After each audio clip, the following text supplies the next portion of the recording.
Dia tua. Nona cantik, aku akan membiarkanmu hidup setelah kalah dan kau akan menjadi istriku, sedangkan semua temanmu akan kujadikan patung es, ucap dia tua. Terlihat wajah Xiao Yixian menjadi sangat suram. Dalam hatinya dia cuma berharap bisa menahan dia tua sampai Xiao Yan dapat menyelesaikan proses penyempurnaan tubuh Yao tua. Kemudian dengan segera Xiao Yixian dan boneka dozong milik Xiao Yan menyerang dia tua. Namun kali ini lawan mereka adalah seseorang di tingkat puncak dozong. Ini akan menjadi sulit. Terlihat serangan demi serangan dilancarkan oleh mereka namun belum bisa mengenai dia tua. Malah sebaliknya dengan sekali pukulan dari dia tua, boneka dozong Xiao Yan terempas jauh akibat pukulan dari dia tua. Selanjutnya, giliran Xiao Yixian yang mendapatkan serangan telapak tangan es yang sangat besar mengarah kepadanya. Pertahanan pilar Doki Xiao Yixian tak mampu menahannya hingga tubuhnya tersungkur akibat serangan tersebut. Melihat itu dia tua tertawa dan berkata, apakah hanya ini kemampuanmu? Anda benar-benar lemah, jauh dibandingkan pengguna racun sebelumnya, ucap dia tua. Mendengar itu, Xiao Yixian terlihat sangat marah. Dia mengeluarkan segel tubuh racunnya. Dengan dingin dia berkata, tempat ini akan sangat cocok menjadi kuburanmu kakek Peo. Terimalah ledakan tubuh racun ini, ucap Xiao Yixian. Sebelum melakukan serangannya, di sisi lain wajah dia tua sangatlah suram. Ini bukan disebabkan oleh jurus Xiao Yixian, melainkan melihat dua sosok yang datang. Dan salah satu dari dua sosok tersebut berada di tingkat Dozun. Ah, Dozun, yang benar saja, ucap dia tua. Sementara itu, Xiao Yixian terlihat sangat bahagia ketika melihat Xiao Yan datang dengan Tianhong Junji. Maaf saya terlambat, apakah kamu baik-baik saja? Tanya Xiao Yan. Ini tidak seberapa, hanya luka-luka ringan, jangan khawatir, ucap Xiao Yixian. Kemudian Xiao Yan memegang tangan Xiao Yixian dan meraba-raba seluruh tubuh Xiao Yixian untuk memastikan tidak ada luka berat di tubuhnya. Namun Xiao Yan merasakan bahwa pukulan dari kakek cabul tersebut sangatlah kuat terhadap wanita yang cantik dan imut seperti Xiao Yixian. Terlihat sosok dia tua sangat ketakutan ketika melihat Tianhong Junji. Dia bergumam, kurasa dia elit dojong sebelumnya, dan dia sebelumnya adalah jiwa spiritual. Namun mengapa sekarang sudah bangkit dan tiba-tiba melonjak ke tingkat dojun, gumam dia tua.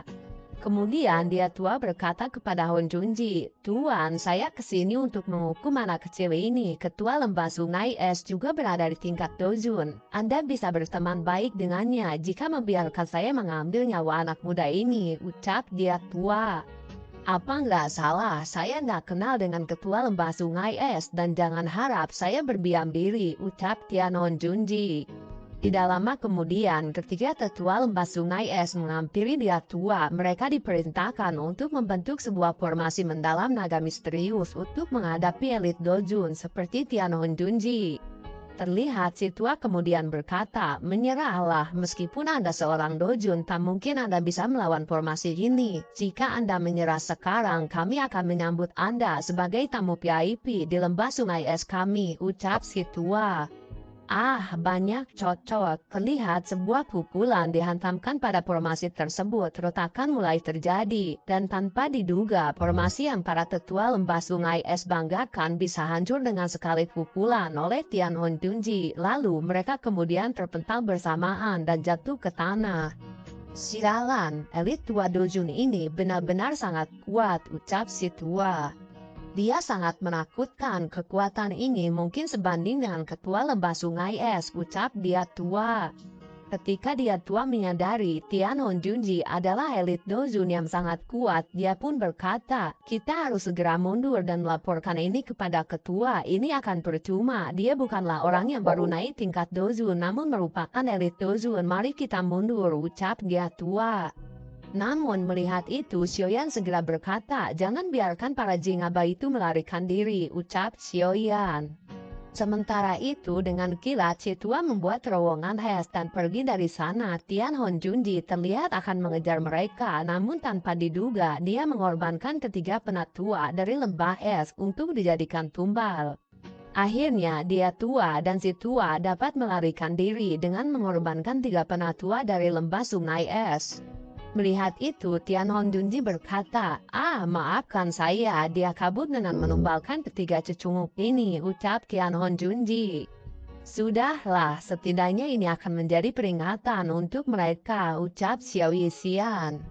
Kemudian Tian Hon Junji berkata kembali kepada Xiao Yan, aku akan selalu mengikutimu, kehidupan keduaku ini adalah berkatmu, aku akan membalasnya selagi kau membutuhkanku, ucap Tian Hon Junji. Terlihat Xiao Yan hanya tersenyum dan mengangguk, kemudian dia berkata, baiklah, mari kita pergi dari sini sebelum masalah baru muncul, dan kita harus segera mencari tempat yang dipenuhi cahaya panas untuk menyembuhkan tubuh racun Xiao Yixian, ucap Xiao Yan. Apa? Tempat yang dipenuhi dengan cahaya dan panas, tempat apa itu? Ucap Xiao Yan dan Tian Hon Junji. Kurasa aku mengetahui tempat yang sepertinya cocok dengan perkataan kakak Xiao Yan, ucap Xin Lan. Benarkah itu? Di mana tempatnya? Ucap Xiao Yan. Lalu Xin Lan menjawab, klannya kami mempunyai tempat yang unik bernama Sunfir Asian Altar. Di sana sinar matahari akan berkumpul di tempat tersebut dan kadang-kadang sebuah nyala api muncul di sana sehingga membuat altar tersebut mendapatkan kehangatan yang cukup. Dan di sana kami menyebutnya dengan Sunflame, ucap Xin Lan. Apa? Sunflame? Terlihat Xiao Yan masih kebingungan.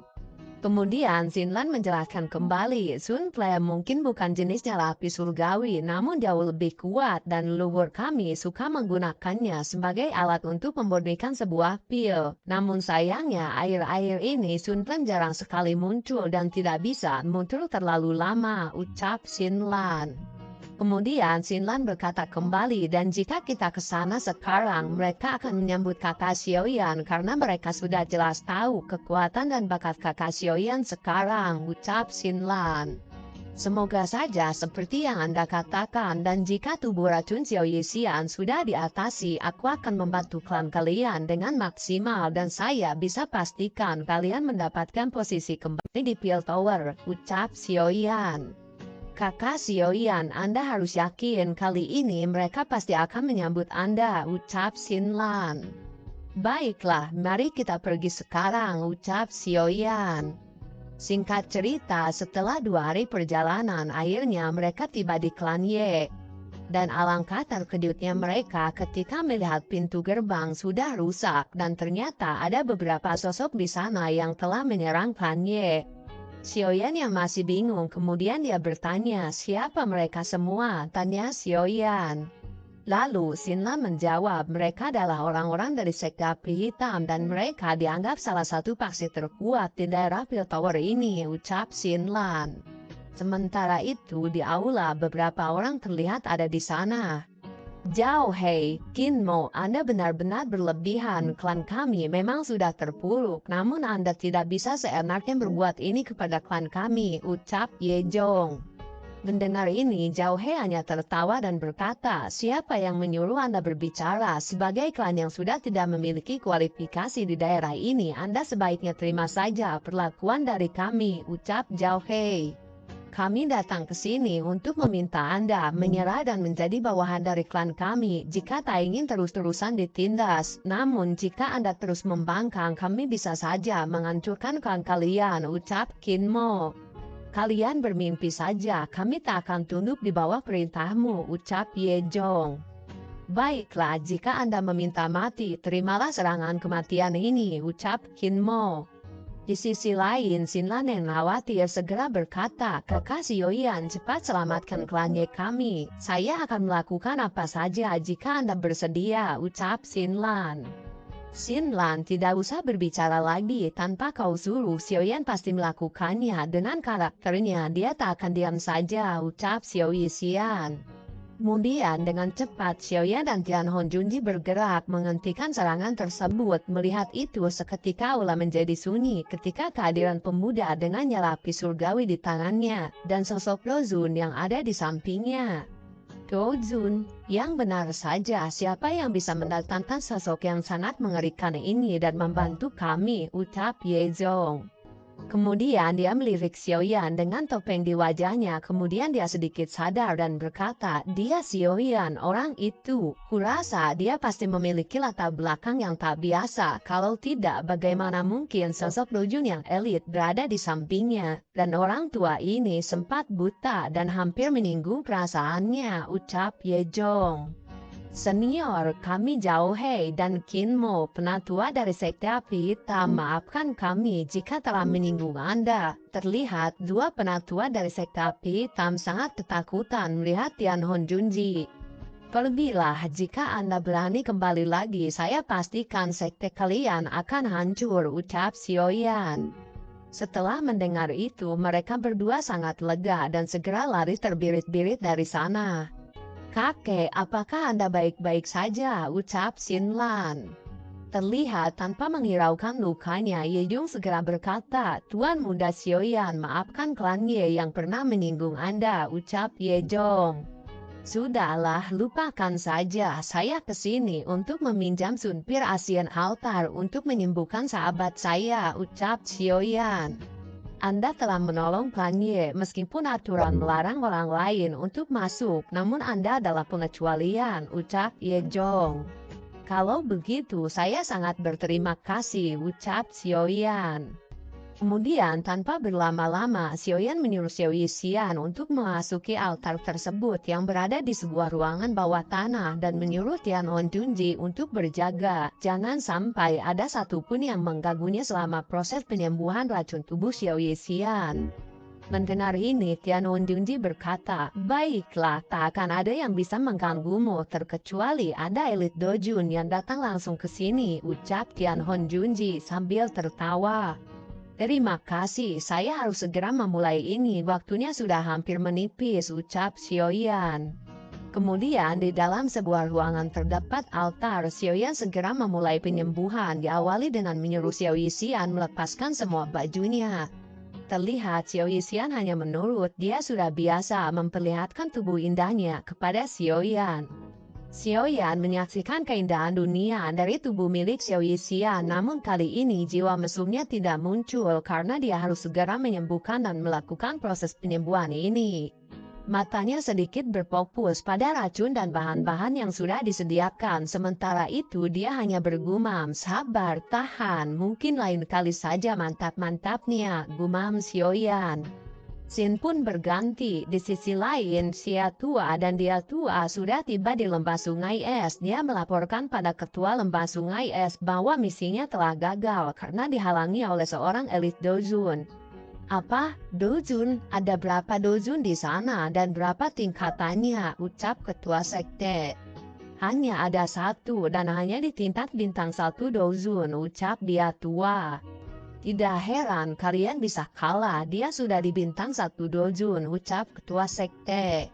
Tunggu Tuan Beng Junji, Anda tidak perlu khawatir dan marah dulu, biar kami yang menanganinya. Tiba-tiba sosok muncul dan itu adalah salah satu anggota Aula Jiwa. Aula Jiwa, kalian benar-benar datang ke sekte kami, ini benar-benar suatu kehormatan, ucap ketua sekte. Saya kesini untuk menawarkan kerjasama karena di kelompok mereka ada seseorang yang kami inginkan, ucap salah satu anggota Aula Jiwa. Saya siap bekerja sama asalkan jangan gadis racun yang Aula Jiwa inginkan, ucap Ben Junji.